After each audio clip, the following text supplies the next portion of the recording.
நான் எங்க இருக்கிறேன்? கவலைப்படாது, உங்களை காப்பாத்தியாச்சு. எப்படி நான் பொழிச்சேன்? நாங்க தான் 10 லட்ச ரூபா கடன் வாங்கி உன்னை காப்பாத்தணும். 10 லட்ச ரூபா கடன் வாங்கியா?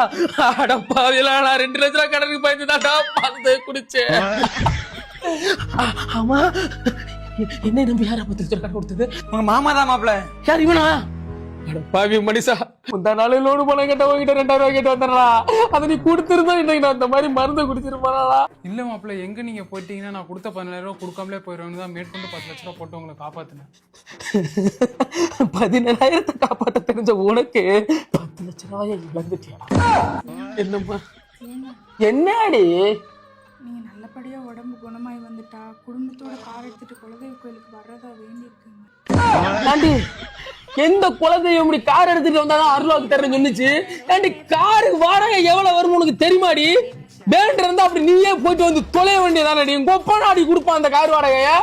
பேசாம அவன் ஒரு மூலையில போய் படுத்துருவான்டி. மாப்பிள்ள, நீ குணமாகி வீட்டுக்கு வந்துட்டீங்கன்னா உங்க சொத்தை அனாத ஆசிரமத்துக்கு எழுதி கொடுத்தா சொல்லிப்போம்.